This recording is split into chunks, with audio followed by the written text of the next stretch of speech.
Empiezo por estipular una distinción convencional, obviamente discutible, obviamente cuestionable, entre la política y lo político.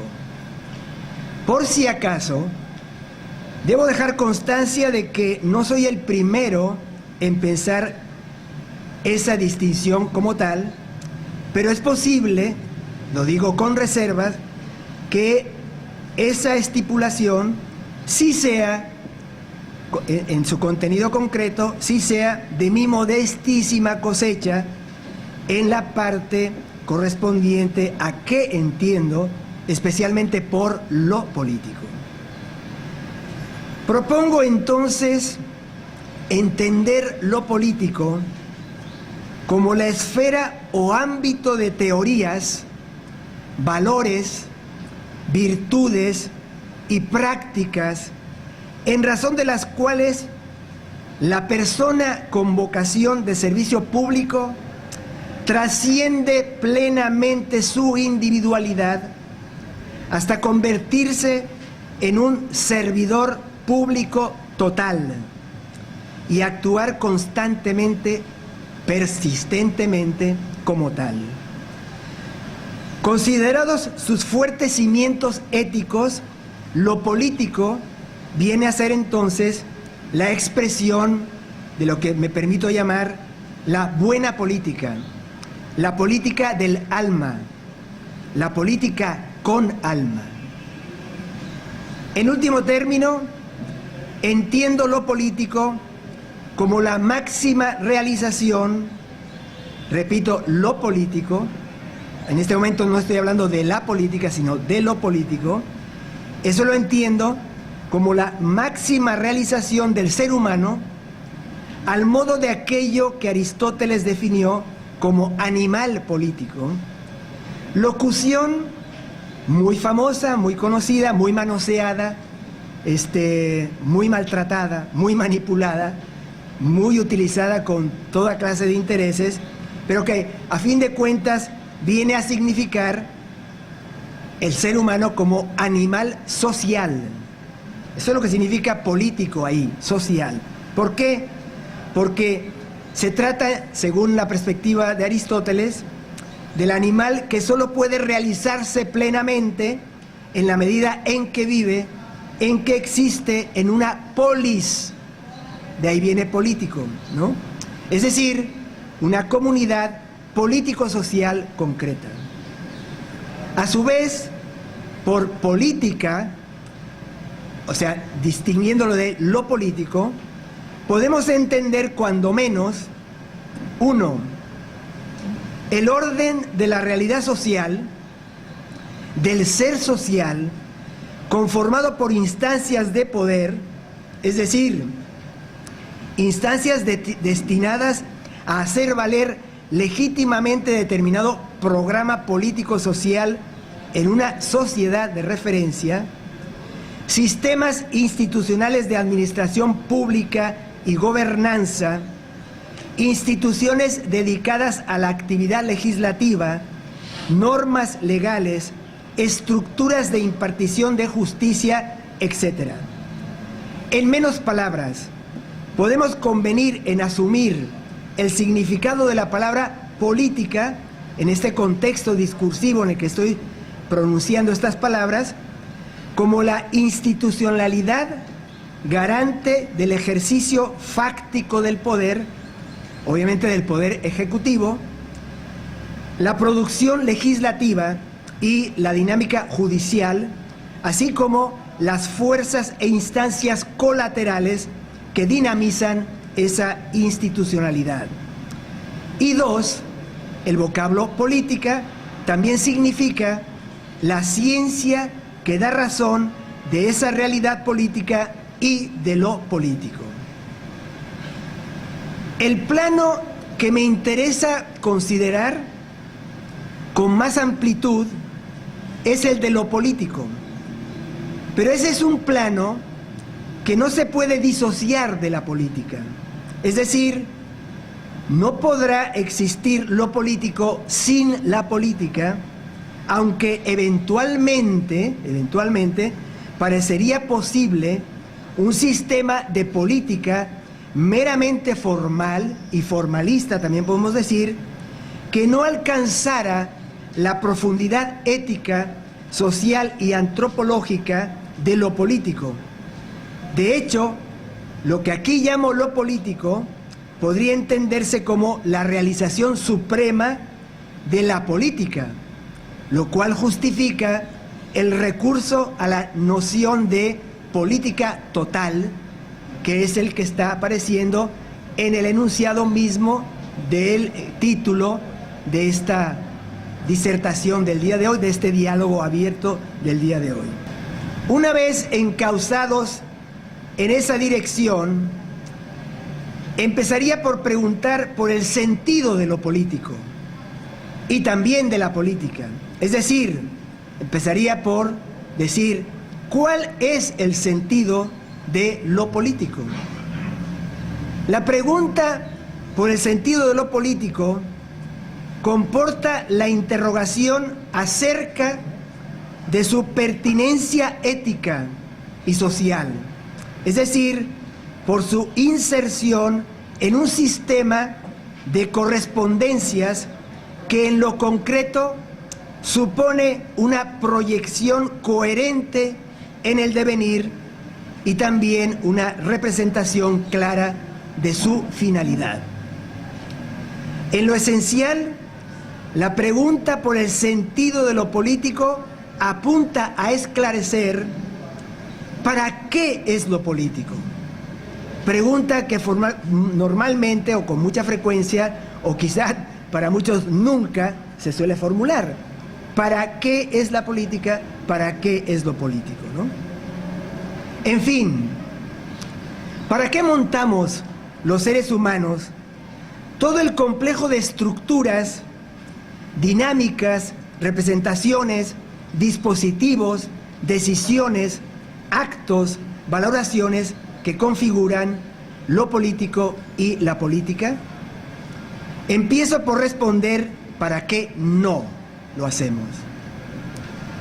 No para desgastarnos en la dinámica de acceder a las instancias de gobierno y ejercicio del poder, para acto seguido esmerarnos en conservarlo contra quienes aspiran a lo mismo. Esa es la lógica normal que se ha normalizado como la política, ¿no? ¿Sí? Tampoco para beneficio personalista de nadie. Afanarnos en lograr y preservar los medios que permiten a un agente político imponer su proyecto a los demás agentes políticos y a la ciudadanía no es el verdadero sentido de la política y lo político. Menos aún, aprovecharse del espacio público para satisfacer intereses privados propios y de grupos minoritarios. Así como considero que la política y lo político no son para eso, soy de la idea de que si para algo sirven la política y lo político, es para hacernos la vida más llevadera a los mortales. Y este es un aspecto que muy rara vez suelen plantearse los políticos y las políticas, porque para empezar, muchos de ellos, no lo digo despectivamente, sino pienso que es un diagnóstico certero, no tienen ni siquiera conciencia de la pertinencia y la importancia misma de la pregunta, del planteamiento mismo de esta cuestión, ¿no? Bien, en consecuencia, quien consagra su vida a la política encarna, es un verbo que suelo usar yo con mucha frecuencia, una figura más comprometedora de servidor y servidora público y pública, puesto que su responsabilidad no consiste tanto en hacerse cargo de aspectos puntuales de la cotidianidad de la vida civil, sino del bienestar y la felicidad generales, del equilibrio ético-político de las comunidades concretas y de la sociedad en su conjunto. Creo que ese es el verdadero sentido del servidor y servidora pública y público que asume justamente esta conciencia de lo político, ¿no? Lamentablemente, todo esto es algo que en general no se plantean quienes se dedican a la actividad política, es decir, los políticos y las políticas. Digo en general, no estoy acusando, no creo que tampoco sea una falacia de generalización si digo que está limitado a sectores, segmentos de esta parte, digamos, de nuestras colegas, conciudadanos y conciudadanas que se dedican, repito, al servicio público. Acabo de mencionar a los agentes más directos de lo político, que no son otros que, obviamente, las políticas y los políticos. Y una vez que entramos a considerar quién hace lo político y la política, accedemos a los dominios de la ética. Es decir, asumimos al plano, o accedemos, mejor dicho, al plano del deber ser, que orientará o debe orientar la conducta en el servicio público de estos agentes a los que me refiero. Es decir, de aquellos quienes encarnan y realizan la política, ¿no? Y lo político sobre todo. Y desde luego, una vez que entramos en estos dominios, abordar el asunto del agente político implica abrirse paso, como acabo de decir, en el terreno del deber ser, en el ámbito de las características idóneas del ethos del político.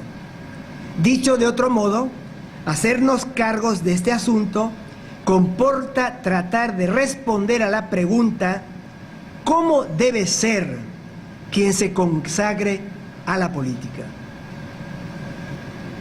Todos los seres humanos somos una conjunción de naturaleza y cultura ética, política y estética. Los políticos no escapan a esa norma. También ellos son, o deben ser, obviamente, y no pueden evitarlo, aunque a veces sea defectuoso, una aleación de naturaleza y formación humana, lo que en términos concretos puede verse como un equilibrio entre vocación, es decir, una disposición natural a ser lo que se es, un llamado a orientar la vida en un sentido específico, entre buena voluntad y educación, es decir, formación. Lo político, la buena política, eso que decíamos, la política del alma, requiere agentes con una serie de virtudes básicas. Ya en el curso de la semana pasada se había asentado la idea de que las virtudes éticas son excelencias de carácter moral. Sin que se trate de proponer una jerarquía, es decir, un orden conforme con importancia o conforme con valoraciones, ¿no? Empezaría por decir que la primera gran virtud para el buen político y la buena mujer política es la vocación de serlo. De veras, la vocación de ser política y político, no de ser parte de una instancia de poder, conseguir un puesto, que le den un trabajo, un sueldo y formar parte del presupuesto. Estoy hablando de alguien que realmente se asuma como entregado a la comunidad y entregado a la sociedad. Y eso es a eso es lo que llamo yo tener vocación de ser verdaderamente político. Si no hay vocación de ser político, no te metas en la política, ¿sí? Ni tampoco si no tienes vocación de ser maestro, tampoco. Y si no tienes vocación de ser zapatero, tampoco. Hay que dejarse llevar por el llamado, que quién sabe de dónde nos venga. Eso es vocación, ¿sí? Quién sabe de dónde nos venga. Es una cosa enigmática, pero no solamente la sentimos. Yo en lo personal tengo la experiencia de que incluso habiéndome puesto en contra de la vocación termina imponiéndose. Porque si no, terminaría suicidándome, ¿sí? ¿De acuerdo? Termina ganando la batalla. Esa es la vocación, ¿no? una fuerza irresistible. Bien, esa sería la primera excelencia moral que debería tener alguien que se interese realmente, sinceramente en la política. Vocación de serlo, ¿no? La segunda gran virtud para el buen político consiste en poseer una buena voluntad. Repito que no estoy dando importancia de valor ni nada, sino es un orden desordenado que estoy presentando aquí, ¿no? Sin buena voluntad no hay vida y tampoco hay política, ¿sí? Creo que eso no tiene ningún enigma, ningún misterio, así que puedo seguir, ¿no? La tercera gran virtud para el buen político es la voluntad de entrega total a la comunidad. Eso es ser político. Entrega total a la comunidad. La comunidad pasa a primer plano y uno pasa a segundo plano. Esa es la manera radical de entender lo político. No quien maneja tal ideología, proyecto, fidelidades, sumisiones, no. Esto es entrega, repito, entrega total a la comunidad, ¿no?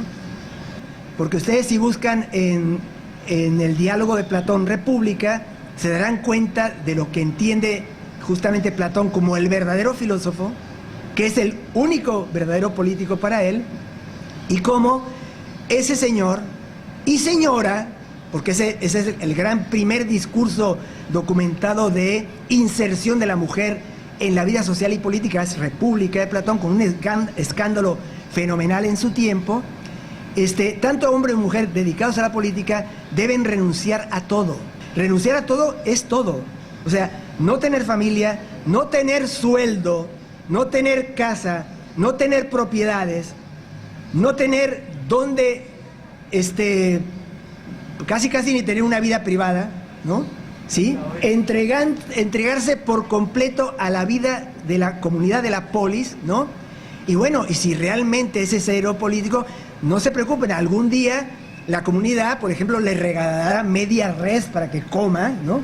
Media res, una vaca, pues, ¿no? Para que se siente a comer como un premio, y al final le harán alguna estatua y tiene destinado, pues, ir después de muerto a la isla de los bienaventurados. Pero en esta tierra no cobra ni un centavo, no tiene ninguna propiedad, no tiene hijos, no tiene familia, no tiene nada de eso. Su vida es la filosofía, que es exactamente igual que la política, ¿sí? Así que bueno, si se volvió loco alguien, primero fue Platón o Sócrates, y después soy yo que le hago caso, ¿sí? Sigo entonces, ¿no? La cuarta gran virtud para el buen político es la voluntad de formarse adecuadamente para dar cumplimiento a la mencionada vocación, formarse, ¿sí? Y enderezar adecuadamente esa buena voluntad que debe ser constitutiva del buen político. Esto significa educarse para encarnar las virtudes éticas del buen político, el político total, ¿sí? Poco menos que el político absoluto, podría decir.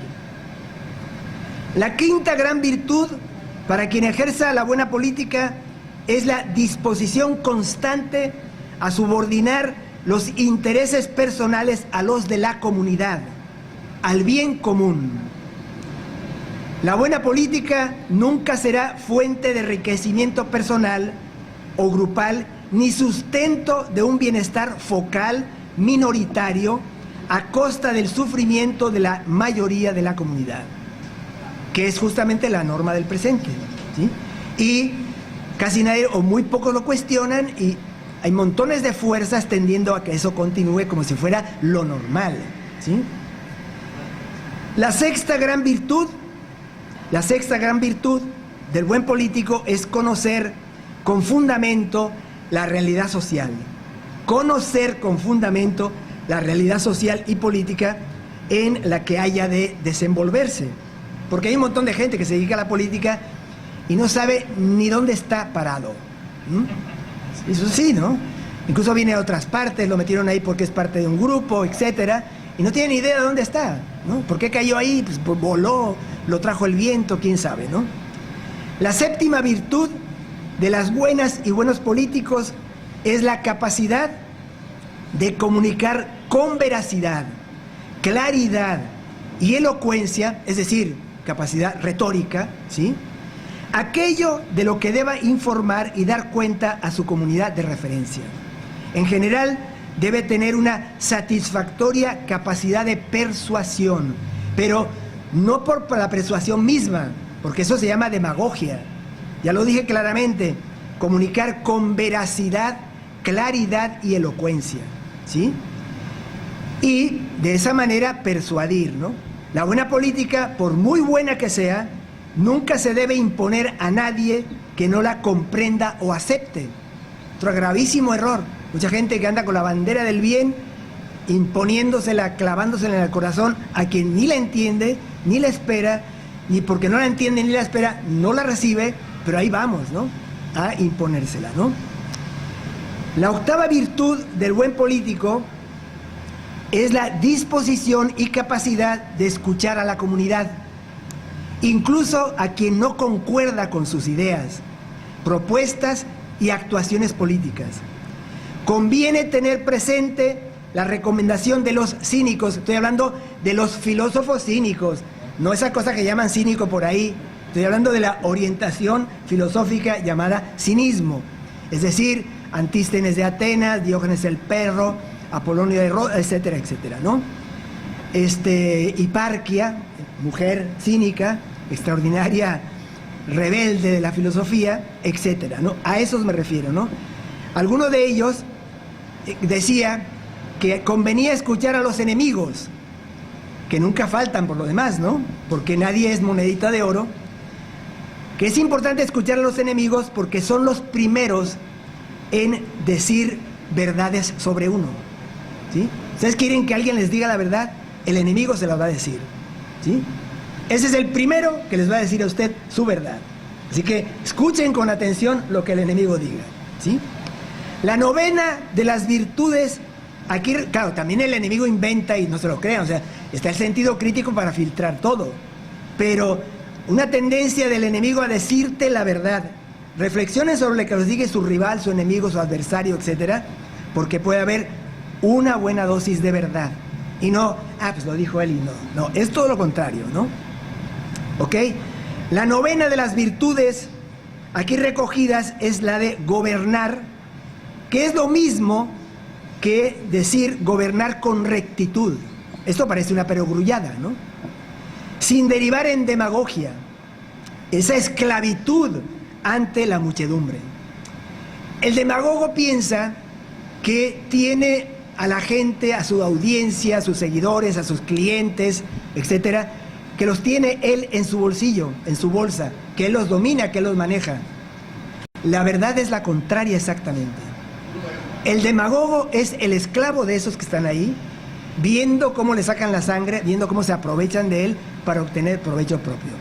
O sea, la relación de demagogia es de una perversidad francamente insuperable, pero suele ser muchas veces el modo de política que prevalece. Muchas veces lo digo sin que se den cuenta, porque están pensando que no, pues ya me la comí, o sea, aquí tuve 10,000 escuchándome y todos me dijeron, y les dije, vamos a marchar y marchan, y vamos a hacer esto y lo otro y lo hacen y tal. En el fondo tú eres el esclavo de ellos. Piensen todo eso, los políticas y políticos que estén aquí, piensen todo esto, ¿no? El mundo no empezó ahora, el mundo no empezó ahora, son muchos miles de años atrás que hay política en el mundo, ¿no?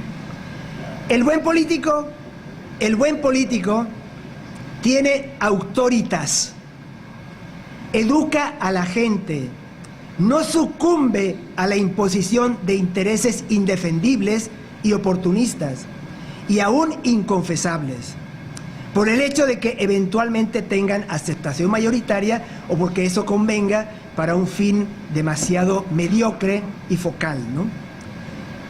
La décima virtud es la de la congruencia entre lo que se piensa, lo que se dice, lo que se hace y la manera en que se vive, ¿sí?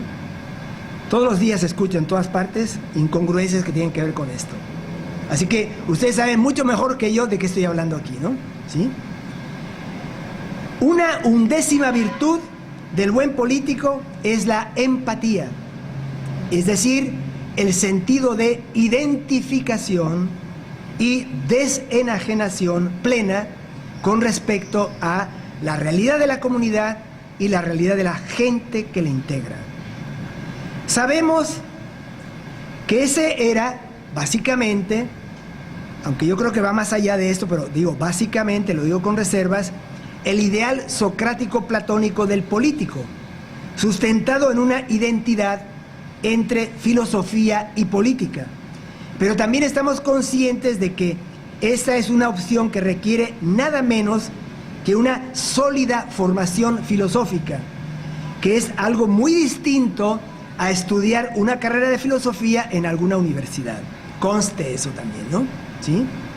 Así que lo menos que se debe exigir a quien tiene vocación de político es que cuente con disposiciones y habilidades para la autognosis, ¿sí?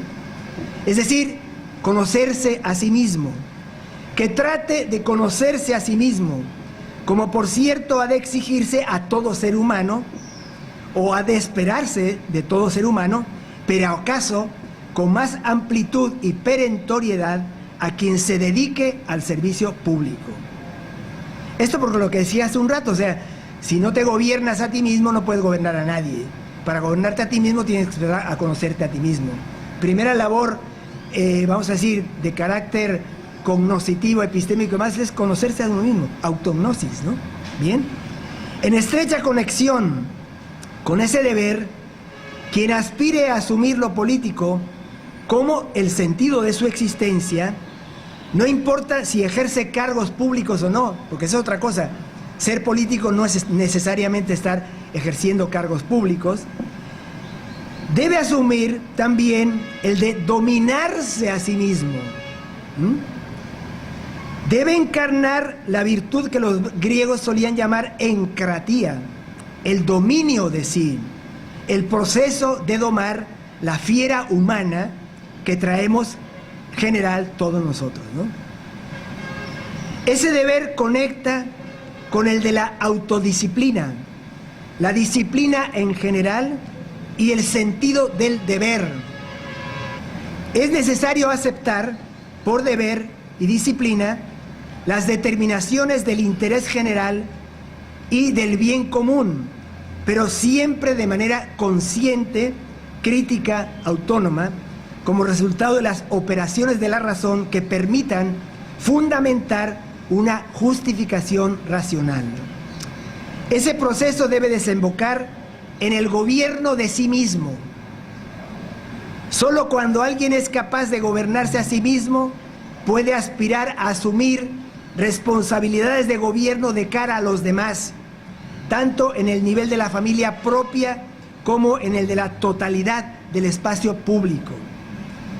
La buena política, la política del alma, la política con alma, la política con ética, la expresión concreta de eso que decíamos, lo político, exige agentes dotados de las virtudes de la frugalidad, de la sobriedad y, de serle posible, la autarquía. Aunque esa es una meta, quizá, a veces pienso que es hasta sobrehumana, ¿no? En concreto, entonces, esto comporta necesitar lo menos posible, comer para satisfacer el apetito, no por capricho, antojo, desorden, indisciplina, desmesura, descontrol. Beber no más que para satisfacer la sed. Vestirse de manera sobria, no ambicionar más bienes materiales que los necesarios. Claro está, dichas virtudes son algunos de los antídotos contra la hibris, es decir, la desmesura, hibris, ¿no? También contra la pleonexia, a no sentirse nunca satisfecho ni conforme, a acumular bienes materiales y a no encontrar sosiego, calma con lo que realmente nos da el mundo y la vida, ¿no? Junto con las anteriores, quien ejerza la buena política deberá encarnar la virtud reina de las virtudes todas, ¿sí? Que los griegos llamaban phronesis, que se suele traducir correctamente en general como prudencia, que significa en el fondo la capacidad de actuar bien en todo lugar y ocasión, o sea, en toda circunstancia.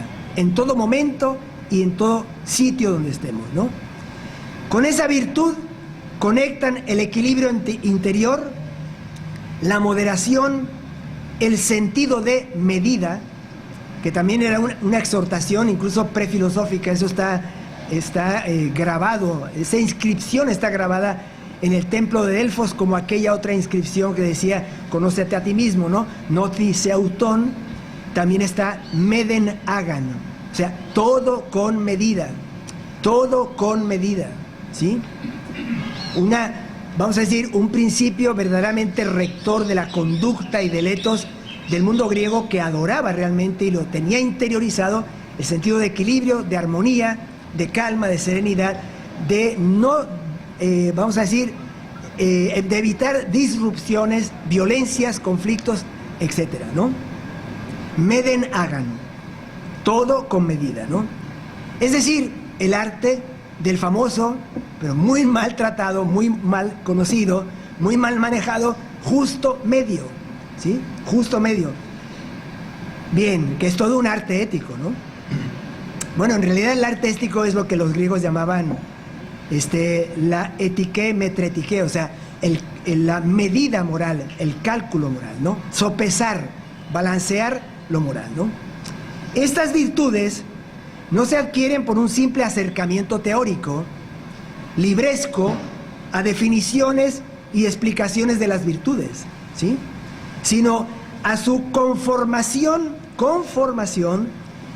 por medio de la praxis habitual, ¿sí? Es decir, por medio de la acción virtuosa persistente, hasta que la propensión a la virtud se asiente definitiva y sólidamente en su alma, ¿sí?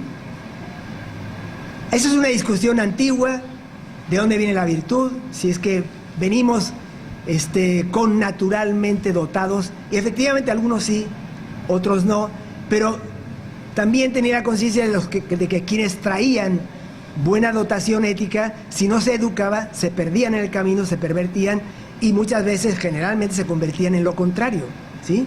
Entonces, sin educación, sin formación, por consiguiente, sin ir avanzando en la praxis virtuosa que se asiente por hábito en la interioridad, pues es muy difícil llegar a el plano de una solidez ética, ¿no?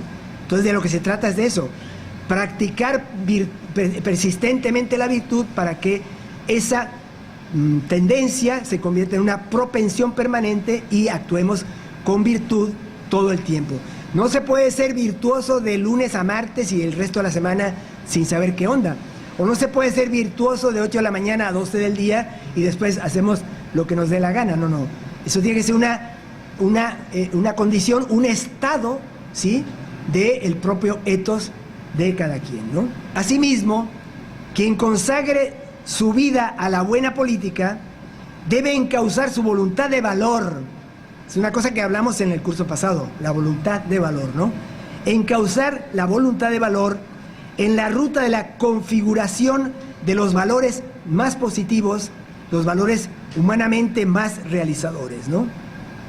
Hemos estipulado la definición de valores como estados posibles de existencia cuya significación o nivel de estimación induce a que operen como metas orientadoras de la vida.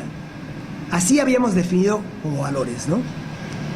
En consecuencia, con esta definición, conviene que la voluntad de valor del buen político derive en la configuración crítica de valores como la justicia, la libertad, el sentido crítico, la solidaridad, la estabilidad política, la legalidad, el respeto, la cohesión comunitaria, la igualdad legal y política, la paz social, los procedimientos democráticos, la pluralidad social y política, la paz en el contexto nacional e internacional, la prosperidad, la seguridad pública y más todavía.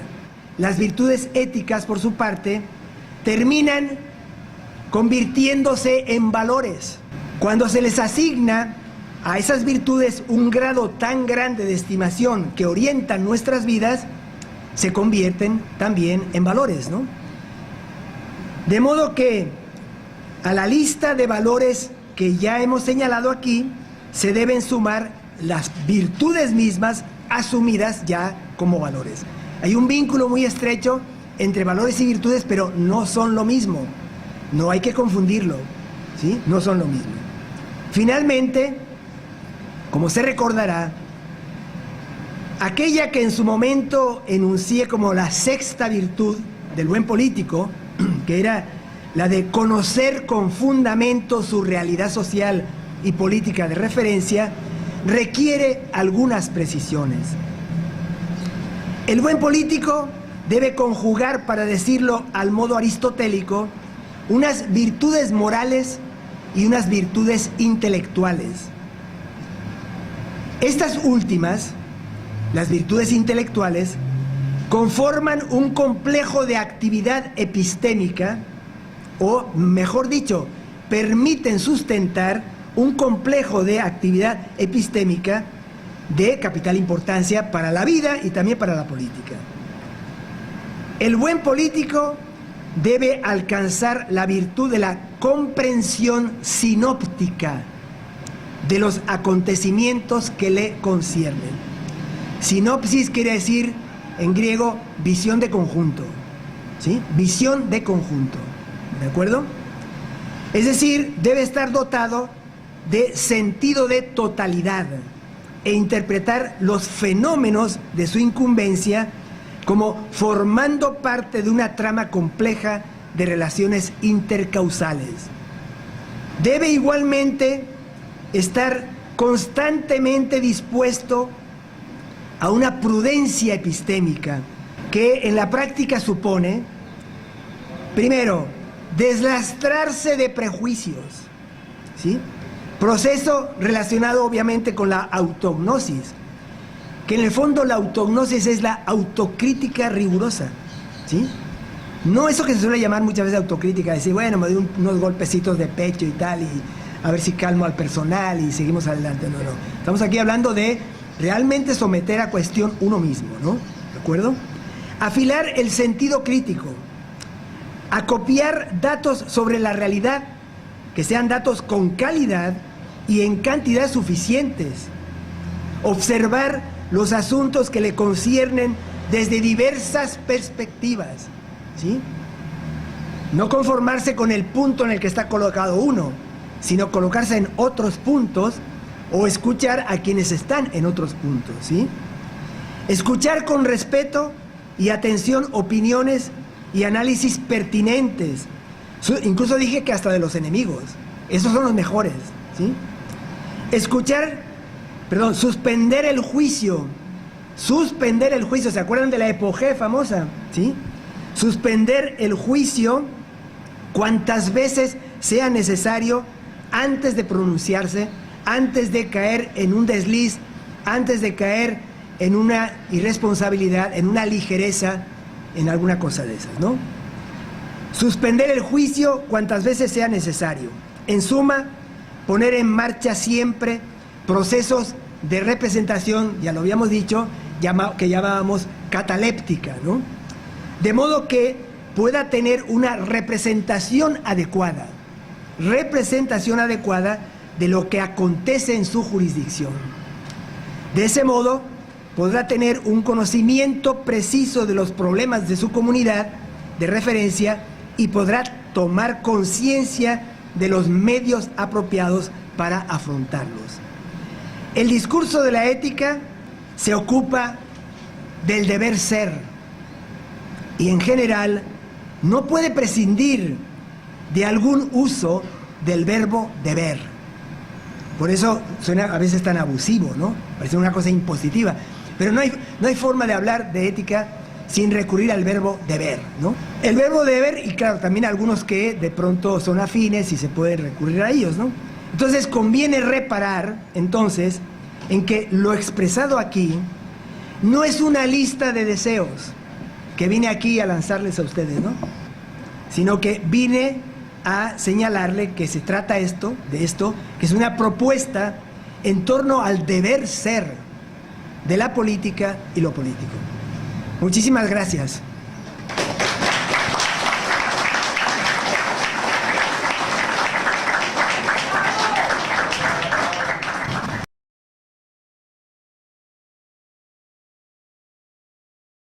Yo lo que quisiera saber, Josu, ¿dónde poner el punto de ese relativismo que termina haciendo que todo es posible y todo se vale mientras no me vean? O sea, ¿dónde está el punto? La doctrina relativista lo que predica o lo que propugna es por la idea de que toda representación puede ser verdadera en la medida en que yo considere, desde mi particular punto de vista, que es verdadera, ¿sí? Bueno, ya dijimos un argumento fulminante, ¿no?, de Platón, que creo que está en el Sofista, pero no me haga mucho caso, o en el Protágoras, ¿no? Creo que en el Protágoras, ¿no? Que decía, bueno, que porque Protágoras era el gran, vamos a decir, sofista que trató de darle una mayor solidez a esta manera de entender el asunto que convenía mucho a los sofistas, ¿no? No comprometerse con la búsqueda de una verdad absoluta, ¿no?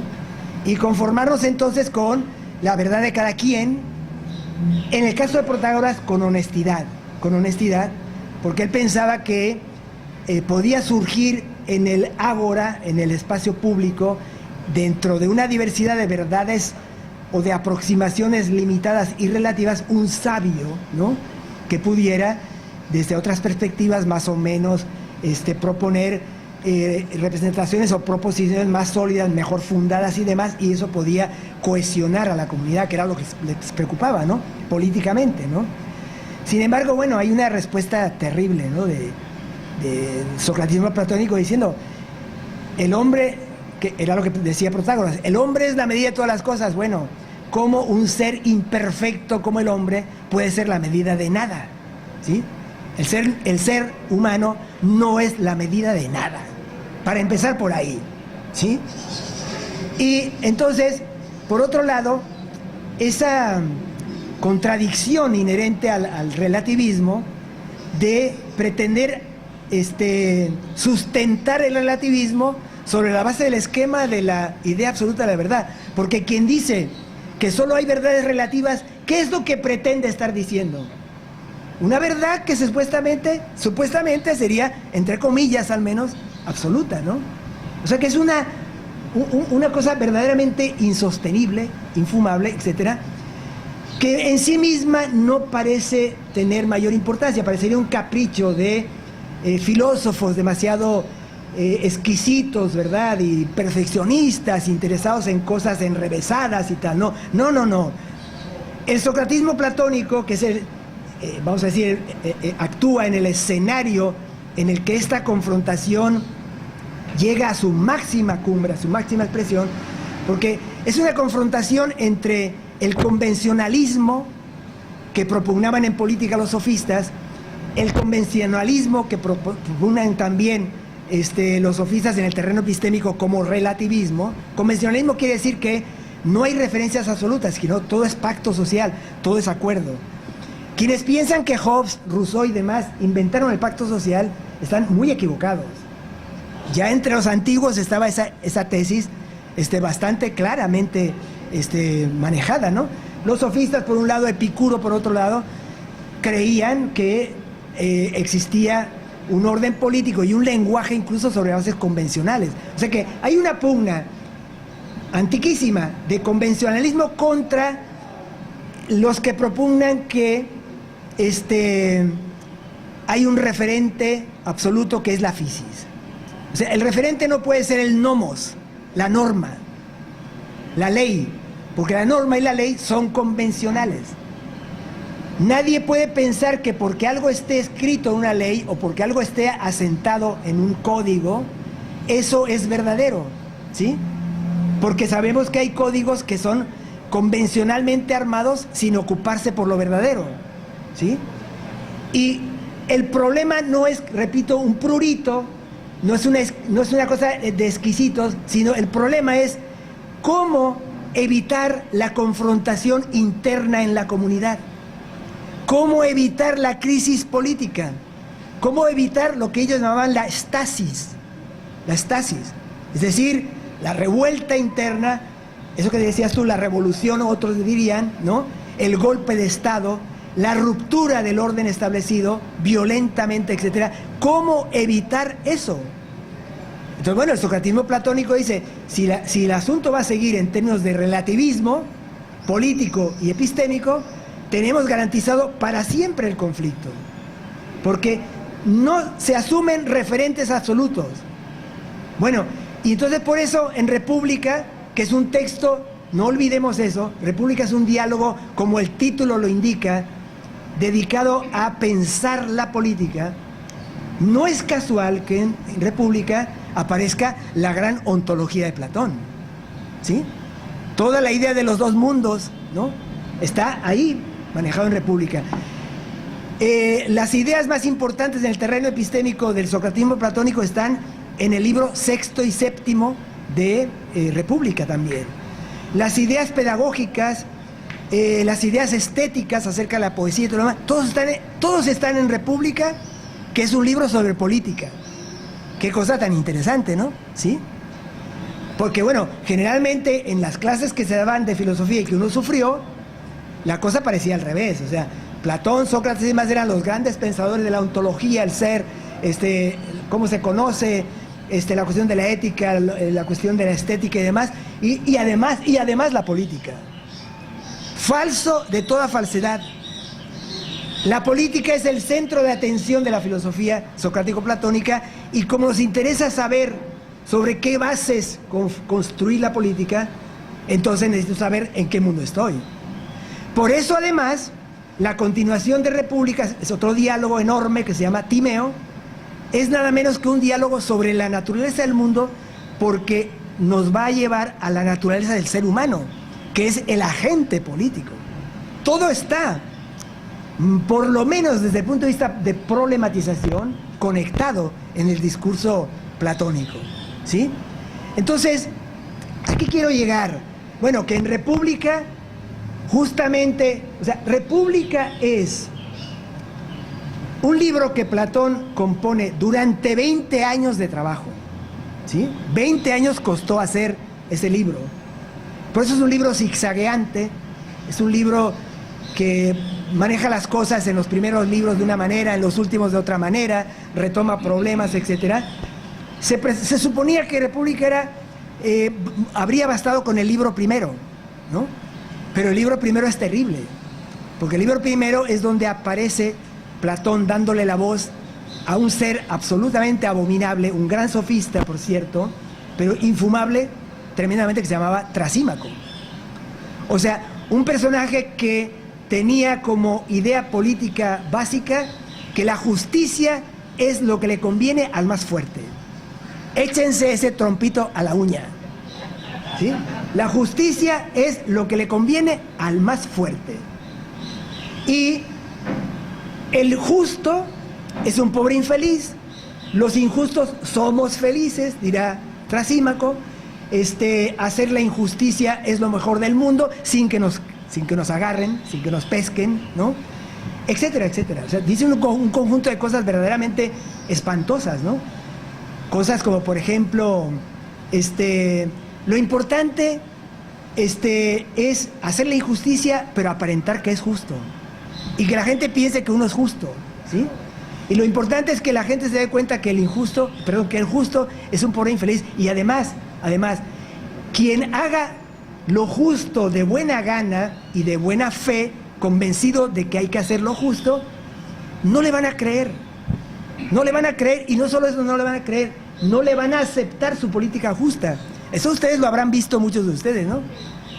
Pónganse ustedes a alguien en un cargo público que le diga, mira, ¿sabes qué? Yo no te voy a dar la casa que me estás pidiendo porque eso pasa por la lista de no sé quién, dejamos a todos fuera, estás dando un dinero, no, yo soy justo.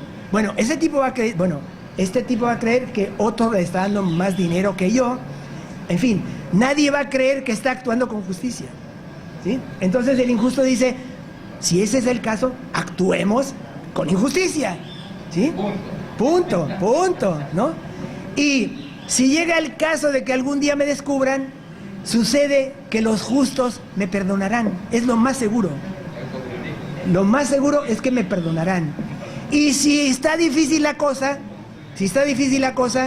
bueno, para eso están los dioses, les voy a pedir, les voy a implorar que me ayuden, ¿no?, a pasar este aprieto y seguimos, ¿no? Y nosotros somos los verdaderos felices y los pobres justos. Bueno, eso es lo que pensaba y sigue pensando mucha gente acerca de lo que debe entenderse por política. Entonces, ahí, en ese contexto de debate contra estas monstruosidades, se levanta una filosofía radical, que es la del socratismo platónico, diciendo: la referencia para el ethos, la referencia para la política, la referencia para la vida, etcétera, es el bien absoluto.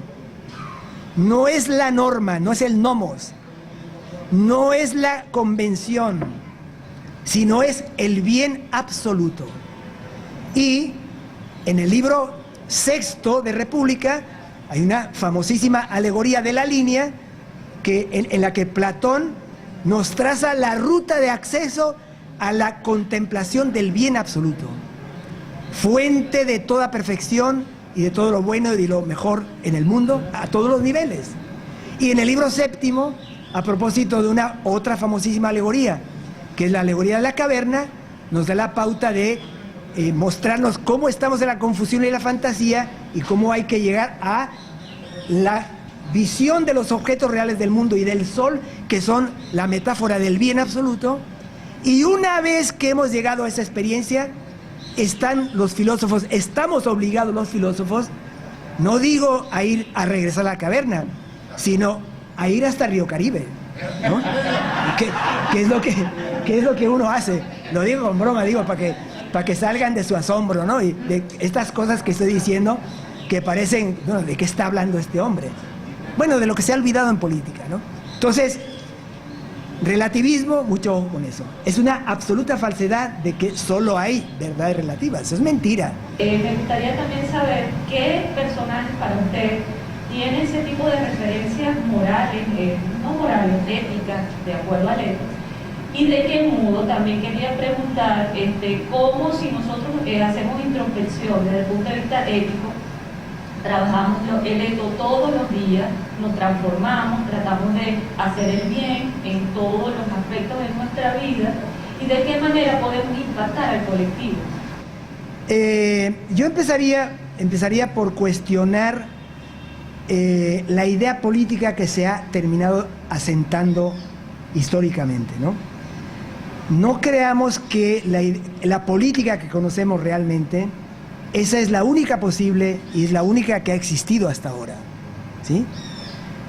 Bueno, es bastante comprensible que tendamos a naturalizar, es decir, pensar que es natural lo que nosotros vivimos, ¿no?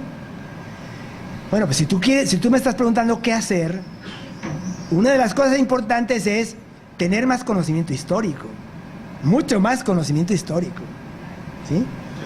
Muchísimo más conocimiento histórico, porque el ser humano lleva en el mundo, según los últimos descubrimientos, más de 150,000 años, según registros de presencia documentada cultural.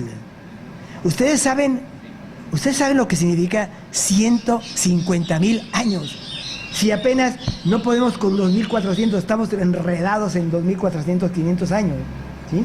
Ponle cuando mucho 5,000 años, ¿m?, de referencias documentadas, etcétera, etcétera. No, de cultura documentada, ¿no? No solo civilizaciones, sino... Sí, pero no son 5,000 años. Bueno, pero imagínense 150,000 años de vestigios de presencia cultural, es decir, de rastros de cultura, por tanto, rastros de esfuerzo del ser humano por elevarse del piso de la naturaleza para ser vivible la vida y ser habitable el mundo. ¿Cuánto no ha sucedido en 150,000 años? Y pensamos que con 50 años de historia que medio manejemos, o 250, ya tenemos la referencia para todo lo que es la política. Tú me estás preguntando qué hacer. Salta esa barrera. Primera recomendación, salta esa barrera. El ser humano, además, segundo punto, ¿no? el ser humano, por lo que nos consta hasta el presente, sea aquí, allá o acullá, es el mismo siempre. Avanzamos, progresamos, prosperamos en el terreno técnico, avanzamos y retrocedemos en el terreno del dominio económico, por ejemplo, que es el dominio de procurar la abundancia en un contexto generalmente de base de escasez, ¿no? Pero eso es un vaivén, una ida y venida, ¿no? Y pensamos, ¿verdad?, que con las referencias que tenemos nosotros a nuestro alcance, pues ya tenemos los elementos para asentarnos. Eso no es cierto, ¿no? Hay que rebasar la barrera del tiempo también en este aspecto y considerar que, o sea, evitar caer en esa arrogancia moderna de que el hombre y la mujer modernos, o sea, el ser humano moderno, que es capaz incluso, como diría Nietzsche, casi de matar a Dios y sustituirlo, es superior a los seres humanos de miles de años atrás de los que tenemos referencia documentada. O sea, a mí me parece claramente obvio, ¿no?, que Sócrates es superior a todos los filósofos de los últimos 5 siglos. Pero fácil. Bueno, sería interminable sustentar, fundamentar eso, pero bueno, esto es un ejemplo escandaloso que te estoy poniendo, ¿no? ¿Sí? O sea que Sócrates, por haber vivido 2400 años atrás, no es menos que nosotros, sino al contrario, es más. ¿Sí? Es alguien que tiene nuestra propia constitución humana y que le tocó enfrentar problemas análogos a los nuestros y dio respuestas que satisfacían justamente a situaciones análogas a las nuestras. Entonces, por eso, el marco de referencia que tengamos, yo les recomiendo, ya que me estás pidiendo recomendaciones, amplíenlo. Tú nombraste unas personas que cuando mucho llegan a 50, 60 años, ¿sí? No, aquí hay que ver el panorama 2500 años atrás, 2600 años atrás, ¿no? Metidos en el asunto de la política, porque nombraste a otras personas también, como Buda y Cristo y tal, que en realidad nunca se ocuparon. En el caso concreto de Buda, pues la política es una cosa de la que ni hay que enterarse, pues eso no tiene ninguna... ni se fijen en eso, ¿no? En el caso de Cristo, hay una famosa frase, ¿no? Darle al César lo que es del César y a Dios lo que es de Dios. Piénsenla muy bien, esa frase es extraordinaria, ¿sí? Piénsenla muy bien. Pero en el mundo de la política griega, que es la que puede servir fue la referencia que fue muy útil, por ejemplo, para Bolívar, ¿no? No podemos entender a Bolívar sin el referente de los antiguos, por ejemplo, ¿no? Pero ¿por qué no vamos a los antiguos? Decimos, Bolívar dice, bueno, pero Bolívar dice de fulano, y entonces nos conformamos con lo que Bolívar dice de fulano. ¿Por qué no vas a donde fulano? ¿Sí? Siendo que es el maestro de quien tú dices que es tu maestro. Bueno, entonces hay que irse más allá. El mundo no termina, voy a decir una barbaridad, ¿no? No termina aquel catecismo de Pulitzer, ¿se acuerdan? No termina en el manual de Marta Harnecker. Lo digo porque, no termina. Bueno, yo en una reunión en Caracas hace varios años, cuando estaba Pedro Sassone allá en el Congreso, que me invitaron a una discusión teórica y tal, vino alguien a hablarme de Marx, que había leído el librito de Rius sobre Marx. Es eso. O sea, pero por favor, queridas y queridos, el mundo es ancho y ajeno. Hay muchísimo más antes que eso. Y estos que nombraron son discípulos de ellos. ¿Por qué dejarse filtrar por eso? Es lo único que te puedo decir para no caer en precisiones que no quiero que caigan en malentendidos. ¿Sí me explico? Hay que conocer a los que realmente han cimentado la reflexión política. Pides ejemplos. Mira, para que esas personas nos sirvan de ejemplo para nosotros, tenemos que también colocarnos en esa perspectiva histórica. La política de hoy, como les decía, no es la política de siempre. Nietzsche tiene una expresión muy bella, ¿no? Al referirse a la política ateniense, decía, un estado que acompañaba a la vida cultural, ¿sí? Un Estado que era el compañero de viaje, ¿no? Era un compañero que lo que hacía era posibilitar precisamente la realización estético-ética de los seres humanos. ¿Por qué no atender a eso? ¿Por qué no atender a eso? Un griego o una griega encontraba vías de realización estético, político, espiritual, ética en una cosa que se llama tragedia, que no es una representación teatral al estilo de las telenovelas de la televisión. Ver una obra, o mejor dicho, no es ver una obra, participar en una obra trágica griega era participar en un ritual político religioso, porque no se disociaba lo religioso de lo político, no podía separarse. Y concretamente era el momento de la llegada de Dioniso a esa experiencia mítico, ética, política, religiosa. Y eso lleva a la gente, según Aristóteles, de una manera muy bella en su tratado sobre poética, lleva a la catarsis, o catarsis en griego. Es decir, al descubrimiento de lo más radicalmente humano por la purificación, la purgación de toda la basura que tenemos, que nos obstruye ver el mundo y comprender así la realidad última del mundo. ¿Qué hemos hecho para perder eso? Claro, llegan movimientos, llegan corrientes, nos imponen realmente a sangre y fuego velos y cosas, y perdemos la ocasión de una experiencia total, ¿no? Ya quisiera yo que Dioniso se apareciera aquí, ¿no?, entre nosotros, y entráramos en un estado de verdadero éxtasis, que ese es el éxtasis. El éxtasis no es una cosa que tomando quién sabe qué cochinada por ahí se llega a eso. No, el éxtasis es la posesión del mistés, el que está en el misterio, por el Dios. Dioniso en este caso, sí, Dioniso, ¿de acuerdo? ¿Qué hemos hecho para aprender eso? Y pensar que, bueno, en lugar de, por ejemplo, colocar una cosa que puede ser valiosa, ¿no?, bebidas espirituosas de un contexto ritual, no, es el destrampe, el exceso, violentar todos los límites, evadirnos de la realidad, generar más conflicto, más sufrimiento, etcétera, cuando eso tenía un lugar. El famoso banquete de Platón es parte de una tradición que se llama literatura simposíaca. La palabra banquete traduce mal, traduce de manera imperfecta la palabra griega simposion. ¿Qué significa simposion literalmente? El momento de beber juntos. Es una reunión de bebedores.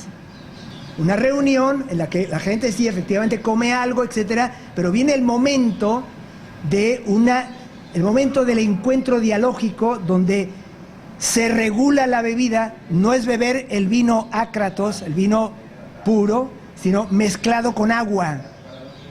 Y la proporción de agua con vino la determina un maestro, que él no bebe y que además controla la participación de los demás. Y el que empiece a desvariar lo saca sin ninguna misericordia, ¿de acuerdo? Y es una vía controlada de aprovechar la posibilidad de abrirse un poco ante la existencia y darle cabida a la presencia de Dioniso, el dios del vino, ¿verdad?, para ayudarnos a pensar y a dialogar. Todo esto que les estoy diciendo, que parecería que quisiera yo marearlos, es para hacerles entender que hay otros modos de la política. Hay otros modos de la política. Punto 1. Punto 2. Definitivamente la política no es poder. Metámonos eso en la cabeza. No es poder. Hemos sobrevalorado el poder. Y al sobrevalorar el poder, sobrevaloramos las instancias donde se presume que se ejerce o yace incluso el poder, ¿sí? La política, como les decía, asumo ahí, yo soy muy crítico con Nietzsche, generalmente solo soy muy crítico, ¿no? Pero esta idea de Nietzsche me parece una observación muy sencilla y muy genial, ¿no? Algo que acompaña la buena vida de la gente, ¿sí? algo que posibilita la existencia del teatro trágico y cómico, ¿sí? Donde tenemos una tragedia y una comedia que tiene implicaciones mítico-políticas religiosas.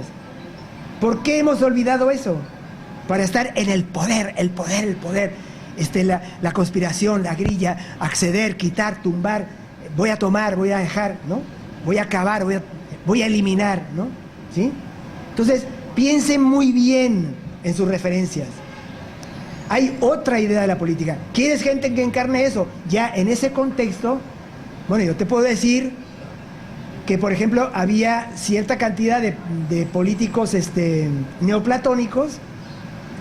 El neoplatonismo es una corriente tardía que rescata presumiblemente lo más esencial del platonismo, que era lo que se practicaba en la academia, un tipo de actividad secreta, por cierto, tipo de actividad casi no secreta, sino reservada, ¿no? Entre pitagórica y por consiguiente relacionado con el ámbito mistérico, lo que decíamos, en el fondo también dionisíaco, que había que evitar que accediera cualquiera. Esta cosa es muy interesante, ustedes que son científicos, ¿no? Para los antiguos,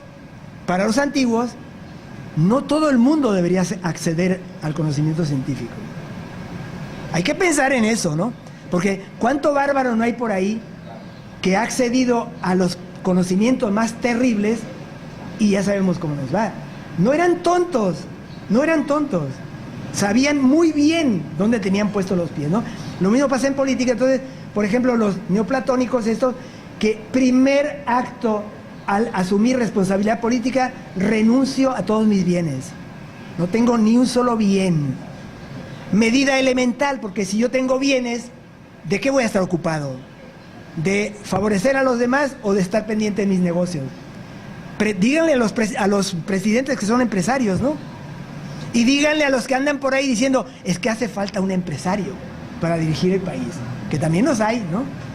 Y ha sido un desastre la mayor parte de las veces, ¿de acuerdo? Porque, bueno, ya lo sabían los antiguos, o sea, ¿cómo vas a tener dos querencias estando en responsabilidades de servicio público? O eres molusco o eres marisco. Eso ya lo sabían los antiguos sin conocer la fórmula venezolana, ¿no? Digo, hay que hacer chistes porque se van a dormir y más a esta hora, ¿no? Entonces, te puedo decir, miren, Marco Aurelio, emperador que toda su vida fue un estoico y murió practicando hasta el último momento de su vida el estoicismo, en un orden político que a mí me parece infame, el orden político, y sin embargo, él con su actuación incluso lo dignificó en muchísimos sentidos, ¿no? Y hay bastantes ejemplos de ese tipo, ¿no? Entonces, lo más importante de todo es que hay otras posibilidades de política, y es lo que no queremos entender. No queremos entender que la política tiene que estar al servicio de la buena vida de la gente. Esa es su función, esa es su misión, ese es su sentido, y por tanto tiene que ser fuente de felicidad y no de sufrimiento. Díganle eso a los políticos, a ver qué les dicen. No, sí, declararán, ¿no? Hasta en la Constitución norteamericana aparece el asunto de la felicidad. Bolívar lo dice en sus proclamas, ¿no? Conseguir la mayor suma de felicidad, etcétera, etcétera. Pero ¿cómo se come eso? ¿Con proclamas? ¿No? Trabajando y tomando medidas muy drásticas, ¿sí?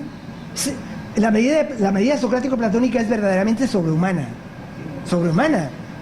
Generó escándalo terrible en su tiempo. Platón en su República diciendo, no tienen familia, no tienen hijos, se van a reproducir con las mejores filósofas para que tengan buenos hijos filósofos. O sea, una especie de manipulación genética, ¿sí? Sí, en serio, manipulación genética para garantizar la continuidad de los buenos filósofos, ¿no? No cobrarán un céntimo, no tendrán ninguna propiedad, no tendrán familia, no tendrán nada, ni recibirán siquiera un sueldo. Comerán en un comedor común y realizarán sus funciones públicas. Eso sí, tiene que sabe cómo conducir la polis hacia la felicidad, de todos.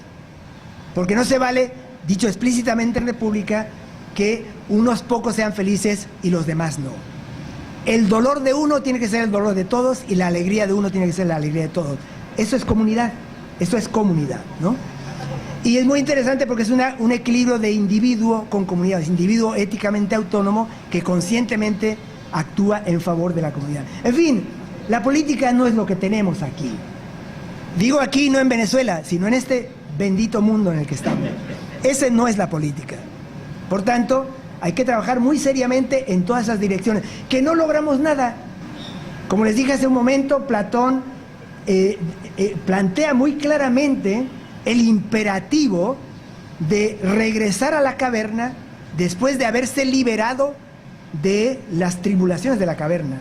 Después de que hemos estado en las tribulaciones de la caverna, ¿sí? Y nos hemos liberado porque hemos visto el mundo, el sol, los objetos verdaderos, el sol es el bien absoluto y tal, pues dice, ya llegué a la cima y me he hecho aquí, ¿para qué quiero más, no?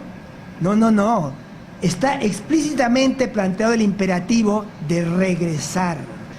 Y regresando, ¿qué te va a pasar? Que los que están ahí viendo imágenes difusas, confusas, fantasiosas y demás, que creen que es la realidad, van a decir, no, este salió de la cueva, se enfermó la vista y ahora no ve las cosas como deben ser, que son las que nosotros vemos. Y si sigues fregando, pues a ver cómo te va. Cálmate, sosiégate, porque tú estás equivocado, porque saliste de aquí y vienes con unos rollos que no son pertinentes. Ese es el destino del filósofo. Hay como una especie de apostolado implícito del filósofo. Repito, es un imperativo que Platón plantea en República con la conciencia plena de que una vez que se llega a la cima estamos a todo dar, felices ahí. ¿Para qué me muevo de aquí? No. Estás muy bien, ya sé que no te gusta lo que te voy a decir, ¿no? Tienes que regresar a la caverna. Y si no avanzas y te crucifican, hiciste lo que tenías que hacer. Reitero mi enorme alegría, mi gran satisfacción, mi emoción incluso, ¿no?, de haber tenido la ocasión de dialogar con ustedes, ¿sí? Esperemos que el mundo siga dando vueltas, que esta política infame que tenemos en este mundo en general nos permita regresar acá. Un abrazo muy cordial a todos ustedes, ¿no?